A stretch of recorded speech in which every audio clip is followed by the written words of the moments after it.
परमात्मा के लिए अपने भावानुसार 56 भोग लगाने चाहिए, जिसकी सामर्थ्य है उसको करने चाहिए। 56 भोगों के दर्शन, अभी गिरिराज पूजा होगी 56 भोग का दर्शन होगा, ऐसा नहीं, लेकिन उसमें भाव सेव्य भाव हो।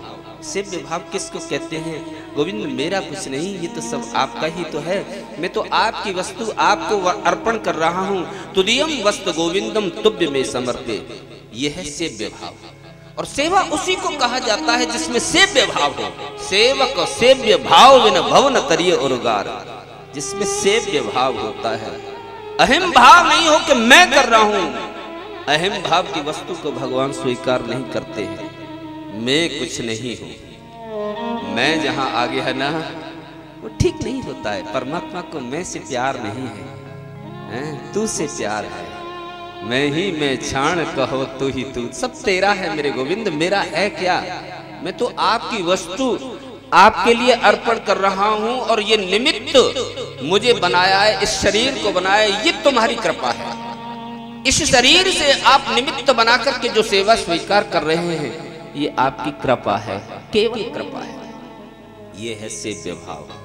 खैर ये सब प्रसंग बहुत लंबे हैं, सूक्ष्म में इतना ही कहते हैं कि दुर्योधन तो जल भन गया था जब उसे पता लगा कि कृष्ण ने मेरे 56 भोगों का त्यागन किया। और विदुर की जो है यहाँ जाकर के छिलके खाए। तो दूसरे दिन जब विदुर जी वहाँ पर नीति संगत बात अपने भैया के दरबार में, महाराज धृतराष्ट्र के दरबार में करते हैं, तो एकदम से क्रोध से जला भुना दुर्योधन खड़ा होता है। ए दासी पुत्र, विदुर जी को कहते हैं, ए दासी पुत्र, हमको ज्यादा शिक्षा देने की आवश्यकता नहीं। जबकि रिश्ते में चाचा लगते थे, काका लगते थे विदुर उनके। और कहता है दासी पुत्र, ऐसा संबोधन सुनकर के बोले जाओ हमारे राज्य से निकल जाओ। ऐसा आदेश उसको नहीं करना चाहिए था, लेकिन वो उद्दंड है, अपने पिता की उपस्थिति में कर रहा है। पिता मूक हैं, विवश। अब मूक हैं तो मौनम स्वीकार लक्षणम, उनकी बात पर मोहर लगा दी धृतराष्ट्र ने। नहीं तो बीच में महाराज धृतराष्ट्र को टोक देना चाहिए था कि अरे दुर्योधन तू कैसे बोल रहा है अपने काका को, विदुर जी को, तू कौन होता है इस राज्य से निकालने वाला? राजा तो मैं बैठा हूं। लेकिन ऐसा धृतराष्ट्र ने नहीं कहा।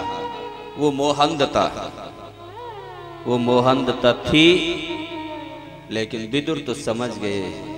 विदुर के नेत्रों में आंसू आ गए। बोले कि भैया आपकी उपस्थिति में आपका बच्चा मुझसे कह रहा है, मैं ये कहता हूं ये आदेश इस दुर्योधन का नहीं, मेरे भैया धृतराष्ट्र का है। मैं इस आदेश का पालन करते हुए आपके राज्य को छोड़ करके जा रहा हूं। लेकिन चलते समय विदुर इतना जरूर कह गए, भैया ये वंश इस समय विनाश के कागार पर पहुंच चुका है।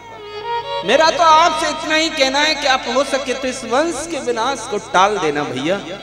बस इतना कहते हुए विदुर जी निकल जाते हैं।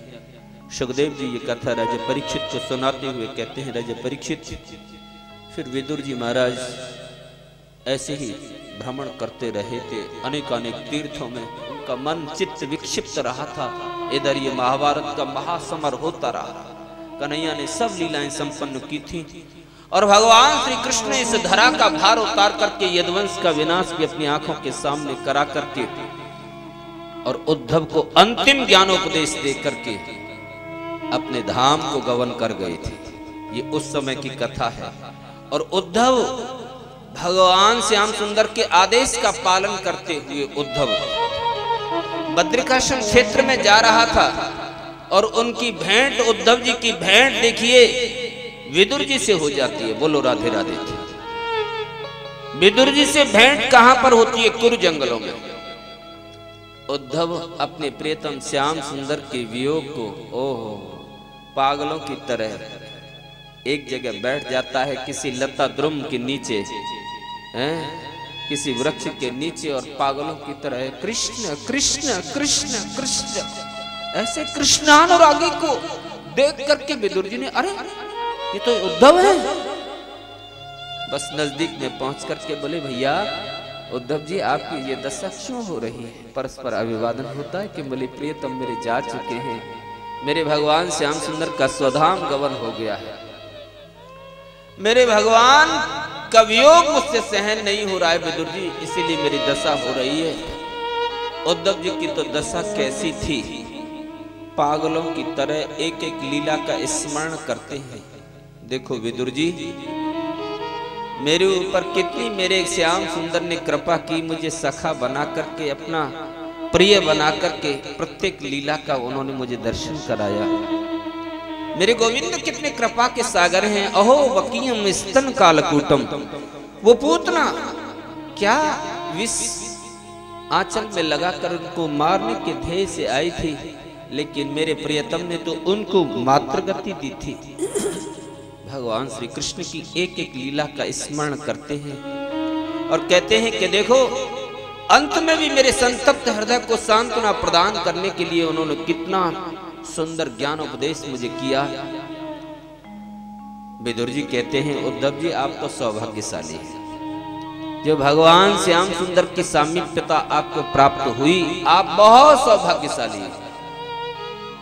लेकिन उद्धव कहते हैं, नहीं विदुर जी, काका विदुर आप भी कम सौभाग्यशाली नहीं है। बोले कैसे?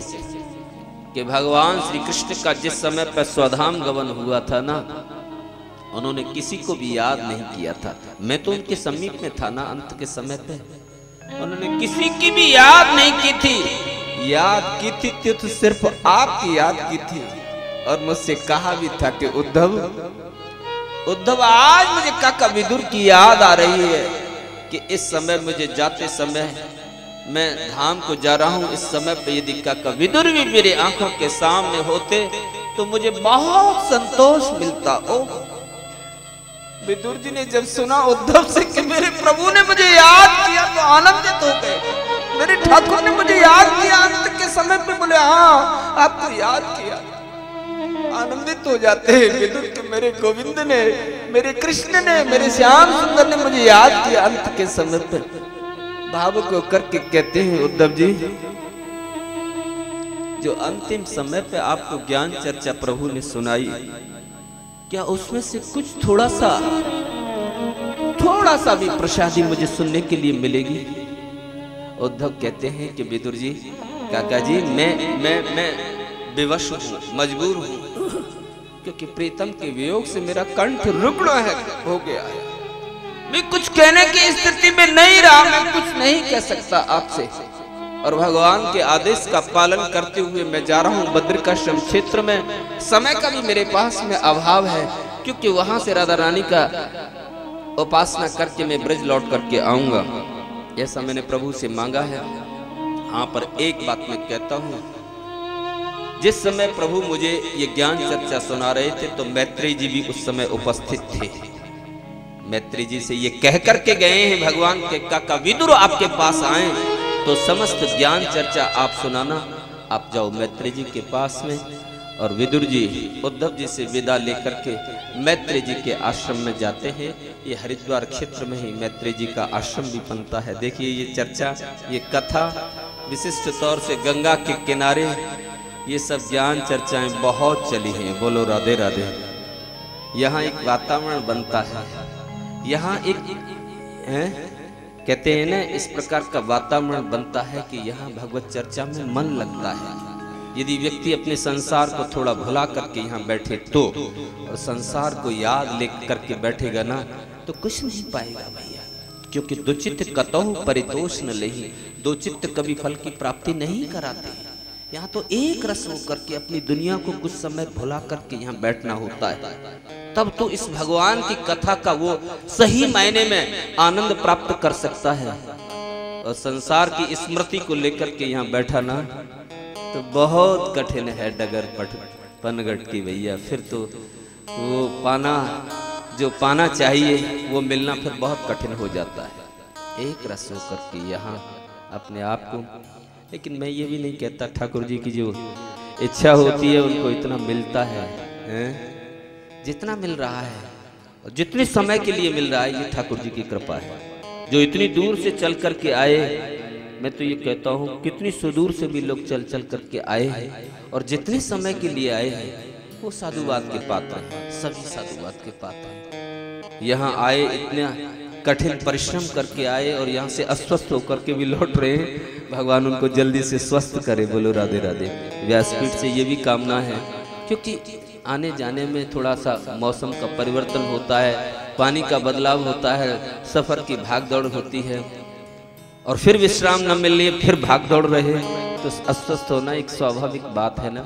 लेकिन भगवान सबको स्वस्थ रखे, आपके आरोग्यता की कामना ये व्यासपीठ करती है। भगवान की कथा को प्रेम से सुनो भाई, आप सुनोगे तो मुझे भी आनंद आएगा। बोलो राधे राधे। ये कहाँ आवाज आती है? ये पीछे बात करते हैं, उनसे आग्रह करो, उनसे निवेदन करो कि इसी यदि परिसर में हो तो उनसे आग्रह करें। कल भी इनका हमने बहुत सुना, उनसे निवेदन करो भैया, किसी से जिद मत करो, प्रेम से निवेदन करो, हाथ जोड़ करके निवेदन करो कि भैया यहाँ बात मत करो, कथा चल रही है। विदुर जी वहां पर पहुंच जाते हैं, मैत्रेय जी के आश्रम में मैंने कथा कही ना। और वो सृष्टि विषयक प्रश्न कौन सा जो राजा परीक्षित ने किया था सुखदेव जी से कि भूय एव विवत्सामि भगवान आत्म माया यथेदम सृजते विश्वम दुर्भाव मदीश्वरी। जो सृष्टि विषयक प्रश्न परीक्षित ने किया, वही सृष्टि विषयक प्रश्न यहाँ पर विदुर जी ने मैत्रेय जी से किया था। अब मैत्रेय जी यहाँ विदुर को कथा सुनाते हैं और परीक्षित को कथा। सुखदेव जी महाराज गंगा के तट पर ही कथा चल रही है और नैमिष में ये कथा तीसरे पाख्यान के रूप में सूत जी शौनक ऋषि को अथते भगवन् लीला योगमायो ब्रह्महिता विस्थित भगवन्ता धर्ण धारवर्ण यम्यन पूर्व सह। सृष्टि का वर्णन बहुत सूक्ष्म है। मैंने कहा ना निज प्रारूपानुसार, अन्यथा विस्तार जो सुखदेव जी ने दिया महाराज सृष्टि वर्णन में ही सुबह से लेके शाम हो जाए और वर्णन पूरा नहीं हो।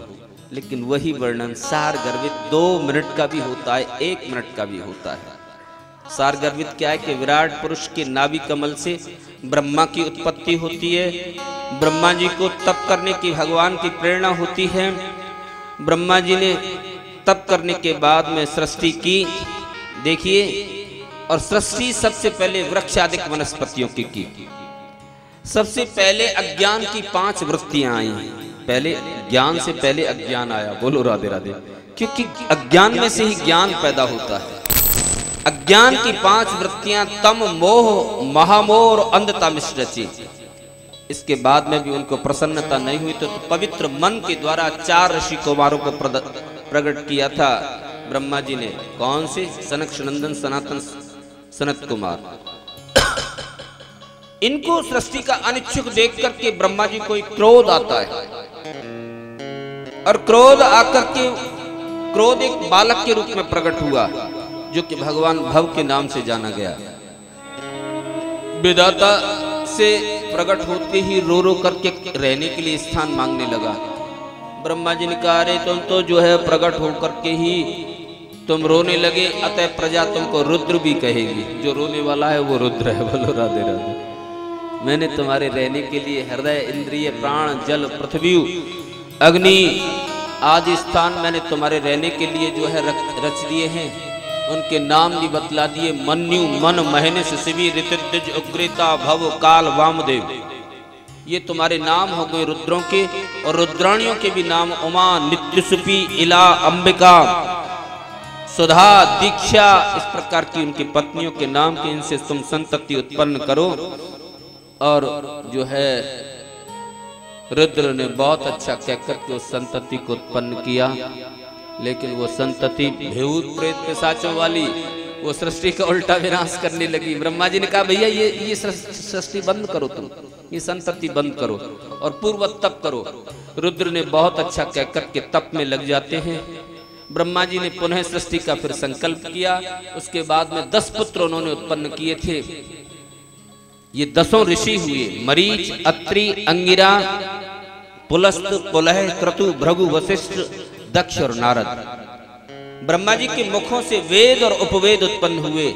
न्याय शास्त्र तथा धर्म के 4 चरण जो कहे गए हैं, इनकी उत्पत्ति होती है। विद्या दान तप और सत्य, ये 4 चरण हैं धर्म के। चारों आश्रम तथा उनकी वृत्ति